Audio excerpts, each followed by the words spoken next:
Welcome to the Real Factor. This is a place where we love to talk about TV and movies. I'm Ed. I'm Thor. And today we're going to talk about 1987's Predator with Arnold Schwarzenegger. Oh, yeah. Yes, why don't you give us an idea what this is about? Absolutely. Arnold Schwarzenegger is in charge of a crack unit that's sent in for a rescue mission into the jungle. But it turns sideways, and an alien space hunter, I guess that's the right term, starts picking them off one by one. Ooh. Will anybody survive? Let's find out. Who knows? But first, why don't you like and subscribe here, right? And hit that bell notification right down below so you never miss another Real Factor. Yes, Factor. Yes. Factor. All right. So I think this was actually probably a very pleasant surprise when this came out. I was still a teenager, and I didn't get to see it until it was on HBO, but I thoroughly enjoyed it. And to me, it's really kind of like two different movies in one. Like what it's, it starts off as this like jungle commando type rescue mission, which, Arnold Schwarzenegger had just been in Commando about 2 years earlier. And so you're like, this is just a rehash of Commando. And then it twists, and now it is a survival movie of where you're being hunted, where, just like any other type, kind of like Alien or, Leviathan or all these movies that you had at the time where you're in an area and something is after you relentlessly. Yes, definitely. The mall. Come try this. No, anyway. This movie is so great. There's so many good lines. There's so many things that people try to imitate that have tried to do that since '87. Get to the chopper. That was a horrible impression. I apologize, but there's just so many things. There weren't too many cheesy lines. I think there was probably one really one. Stick around. But there wasn't a romantic story to this. It was all pretty much action. Yeah. And I think the beginning part where he was going commando kind of needed to set it up. It probably went a little too long, but I think it was necessary. Well, I think it was too, because I do think because you have these guys that are all thrown into this mission that they're doing, and it's just running like any other type of military, and it would just be as true in form that if something like this Predator was out hunting people, it's just going to start doing it no matter whatever you're doing. Because there's really, for the human aspects, there's nothing leading up to this. It just starts happening. And so no matter what they're doing, and it also establishes, because the Predator by nature is a hunter, and I think that it actually hunts those that are also hunters. Like, it likes the game. It doesn't want to take the easy way out. It's one of the reasons why it never really went after the girl that they had captured. Yeah. But when they saw these people coming in and they're actually hunting the guerrilla warfare people, it's like, hey, I can take them. They got guns, and this is going to be a little bit more difficult. That's where I think the Predator actually gets, his little motivation for being thrown in there. And if you go into folklore of the Predator franchise and the species, they actually were sent to Earth for training purposes to learn how to hunt. And if you go back into the movie Alien versus Predator, if you didn't know, they're in the same universe, and they put all the xenomorphs into one area that the Predators were all jumped down and dropped into and had to fight the aliens. I have not seen that one. Yeah, well, the movie sucks, but it's good. It's interesting backstory, but it's a terrible movie. But we're not here to talk about that. We're here to talk about Predator. Predator, not predators or predatory. How to catch a predator. Yeah. Or shoot and kill a predator.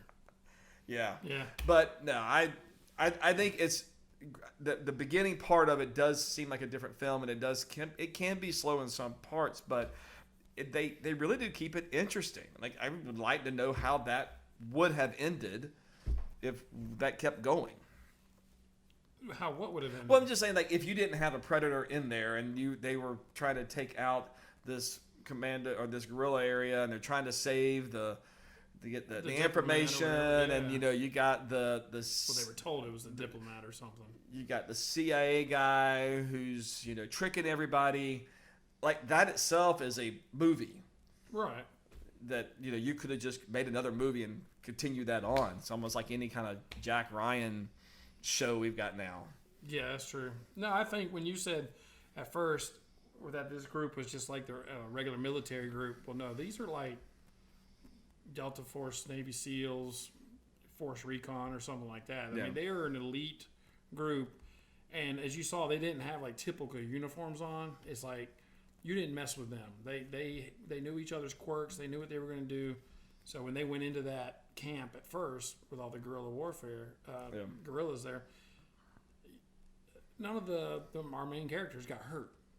Nothing happened to them. Yeah. They just took care of business. Now, honestly, I think that scene went on a little bit too long. It's like, how many people did they have up in these towers? It just seemed like a little overkill, no pun intended. Yeah. Where it's just like, they shouldn't have had that many people there at that little camp. Right. And then when they got to the camp, and then they were like, well, they just killed all the hostages. You're like, well, what do we do now? Yeah, what do we do? I don't know. But, it would have been an interesting plot twist that if they actually did get some of the hostages out and then have to protect them throughout this whole thing. Yeah. Well, they did one. Well, they did one, but, I don't know. It's the girl, and they just kind of let her go, and they let the predator let her go, and, She wasn't a threat. She almost picked up that firearm, and Arnold was like, no, don't do that. Well, did you also notice, so she was smart. I don't know if so do you think that she has seen that before in the jungle, or knew that it was there, or just she was new to that whole experience as well? I think she probably had heard something had gone on. I think there was more to the story. To the backstory that we don't really... Yeah, that's why the CIA they sent the first group in, Hopper and everything, and they got taken Hopper didn't get to the chopper. Hopper didn't get to the chopper, no. Well, but no, I was going to say is I thought it was interesting when she took the predator's blood that spilled and then wiped it on herself. Like, that would have kind of like marked her as... friendly. Don't touch me. I did wonder that whenever she found the blood, and then it wasn't like, hey, I'm just wiping it off. It was like she purposely put it on her. It was kind of like him, Schwarzenegger taking the mud and wiping it all over him to take care of his heat signature. Yeah. Would that really work? I wondered that. This came out in '87, so I've never done anything with it. But yeah.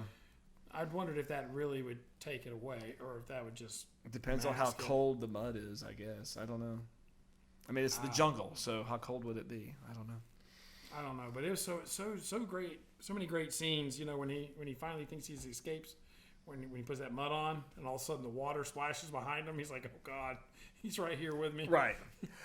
Yeah, and I do think that it's a little bit of a cheat factor for the predator to be able to cloak himself. Why? Well, I was like, come on. If I could be invisible and jump around in the trees.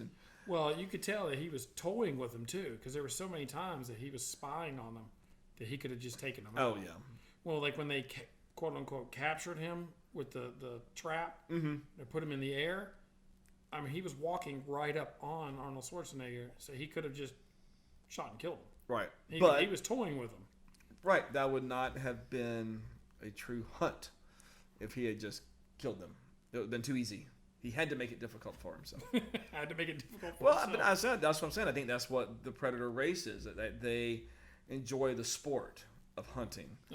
It's just like if it's too easy, then they're not building their strength as a hunter. I gotcha.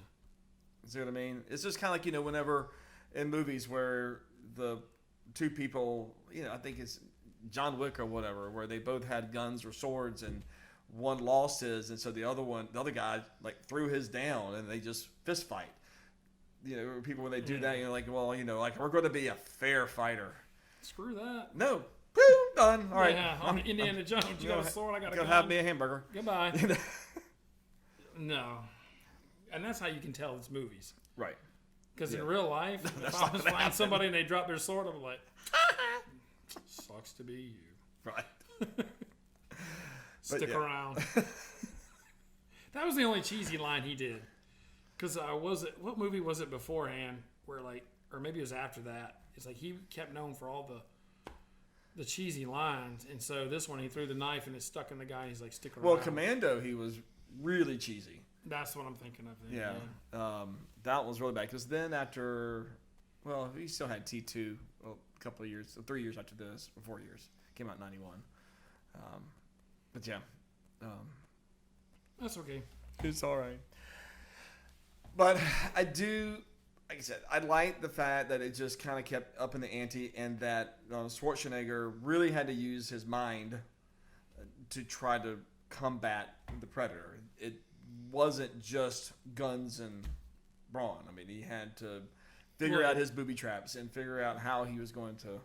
Well, you figure that you had to do something different because your normal tactical way that you would fought all your other enemies wasn't working. No, everybody else got a blown up chest or severed arms. And... Yeah, that was disgusting. And Dylan, the character Dylan, if you haven't seen this, he's the CIA operative that was down there and was guiding the group, and he ended up getting his arm severed off or whatever. No, it was off. It was off while it was still holding the trigger, so it kept shooting. So that was disgusting. So the first guy who got killed, who was the one that did all the bad jokes, you know who that was? Actually, no, I don't. That's Shane Black, who went on to write a lot of the movies that we've done. He wrote the last the Long Kiss Goodnight and directed. Well, I'm glad he died in the movie then. You're terrible. He directed Iron Man 3 and also directed a Predator movie that came out recently, but it was a bomb. It was terrible as well. But yeah, I see a running theme here.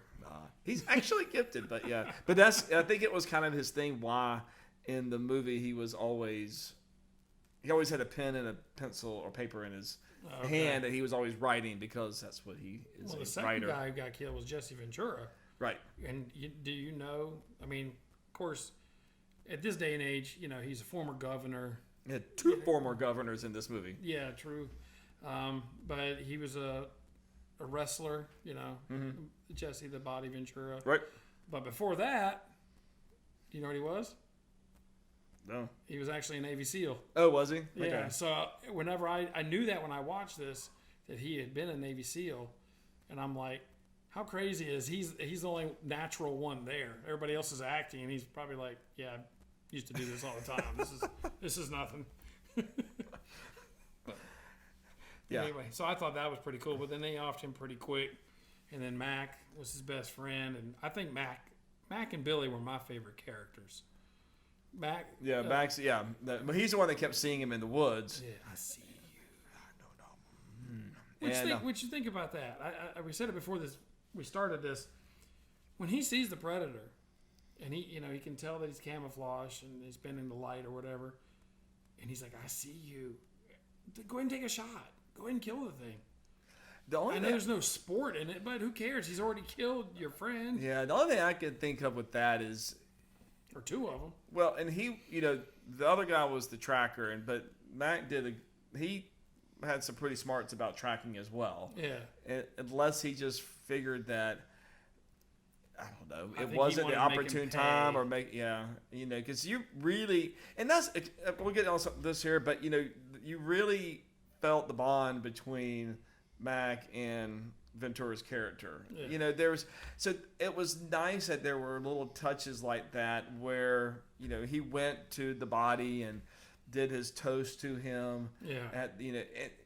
Which is not something that you would expect to see in a action rah rah rah type movie like this. Yeah. I like that there were very human elements throughout this movie that just made these people and not just kind of like. Well, he was always, but the cool part, he's always dry shaving. Right. In a helicopter, he's dry shaving. Then he sees that thing and he snaps Next. the razor. Yep. Oh. Smooth as a And then baby's if bottom. you don't know, Billy was the tracker. He was a Native American, and he was tracking him. He knew something was going on. He knew something was there. And I mean, what was funny though is he was sitting there and said, something's in the trees. Yeah. Basically watching us. And then later, it's like an aha moment. Arnold Schwarzenegger goes, "He's using the trees." It's like, Billy already said that. I mean, were you not And listening? Billy's death was very tragic. I didn't get Billy's death. I mean, he stood on there on the thing and cut himself and then waited. Well, he was trying to give his friends. I mean, he was sacrificing himself, obviously, but he was giving his friends time to get away. But but it was that whole rip the head and the spinal column. Oh, that part, yeah. And then put up there with his collection. Yeah. But Billy, he's like, "We're all gonna die, or it's either all gonna die today or we're all gonna die." He knew. He's like, "Yeah, there's something out here bad that scared him." Yeah. So. But anyway, did you have a favorite character? Honestly, I think Billy's probably my favorite one, just because he was more real. He's more of a realist, but then just the human part of him was when they were telling the jokes, and like the first one, he didn't We like will not it. repeat the jokes. He's like, "This is stupid," but the second one, it was just like, it wasn't fake. It was like it was just his reaction to how he did it, but it was. It was comical. It was real. Yeah. And I just felt like he was, Ventura's an over-the-top character. He's an over-the-top personality. Well, yeah. You got Shane Black is still over the top. He's telling the bad jokes. You've got Mac, who is, you talk about the shaving. And everybody kind of had their little thing. Yep. And Billy had it too, but he just seemed, he was more of a realist. He knew his situation that he was in. Right. So, but yeah. Fair enough. Yeah. But, I like it's a confined movie, but I like the special effects in it. I thought they did a good job for what it was. I mean, this is not a huge budget for this, right. But the way that you use the infrared, to the heat signatures and trying to show how it's visualizing the jungle and the people, right. It's just a unique way of telling a story. Oh, yeah. Well, when I first watched it, the first few times, I thought the special effects were great, especially with all the camouflage the Predator did. But, watching again for this review, I'm like, yeah, it's a little not up to par. But I've got to remember this was in 87. Right. And how they were doing it. So I thought it was really good. Yeah. I liked when he went into the camp and picked up the scorpion, and the scorpion was all just a complete different color because it was dead. It did. Yeah. It didn't have a heat signature anymore. But, right. Well, and I just think the use of the jungle was well utilized. It was colorful. I mean, it was green, but colorful. Well, no, but I'm just saying that it to me it brought a vibrancy to the movie. Like in other words, the jungle itself was its own character. Right. The way that it utilized it in the night scenes, the cinematography was really good. Yeah. It doesn't have versus some of the other ones that they've done of this. Predator 2 was more muted. It just wasn't a very vibrant looking film, but it took place in an urban setting. L.A., right? Yeah. The other ones, which we're not going to talk about. So, what did you think about the Predator committing Harry Carey, killing himself there, blowing himself up at the end? Well, I think that he was still trying. I think as far as their race goes, and I'm assuming, but they're not going to be captured, or they're going to go out on their own terms. Right. And I think that's why they did it. And he's like, if I can do this and I can take you with me, then I'm going to do it. Well, I thought it was funny because he was mimicking their voices. Mm-hmm. And so he would pick up on their voices and then, over here, Right. And then he would do what Mac did. I don't know if anybody heard it on the podcast, but so he would mimic it, and then he got Billy's laugh. And so at the end, when he set the timer, he started doing Billy's laugh. Ha, ha, ha. Right. And then, of course, Arnold Schwarzenegger was looking at the thing like, what's that doing? Looks like it's counting down. There was no way he could have got as far away as he did in that short amount of time. because it had already been like down to the third number about to go. I mean, Right. it didn't take long. It's that movie. It's a movie. I got it. And then the helicopter coming to land in the middle. I mean, just come straight down in the middle of that smoke. You can't see. Of course, I know it's a movie, but sometimes I try to see how realistic they can do. And I'm like, you're not going to just all of a sudden floor the helicopter straight down. Not in the thing that you can't see in the jungle. Yeah. That's not going to happen. Welcome to the jungle. All righty. So, what would you give Predator as your real grade? I'm giving it a 4 out of 5. All right. I think I can go with that. I will go with a 4 out of 5 myself. Excellent. And like again, it all goes downhill after that. Just stay with the original. It's the best one. Stop trying to make more of these. You don't need to. They want money. The name sells. But they haven't been people are smart. They're not giving them money. They keep making them because we can do it better. Who knows? All right. Well, with that being said, have you watched Predator? Have you seen all the others? Which one is your favorite? And did want to mention though first that this is directed by John McTiernan, who went on to do such hits as Die Hard, Die Hard 3, and Hunt for the Red October. See, he went up. Yes. That's right. All right, guys. Thank you for being here. Remember, like and subscribe. And as always, we'll see you next time on The Real Factor. Bye. Get to the chopper.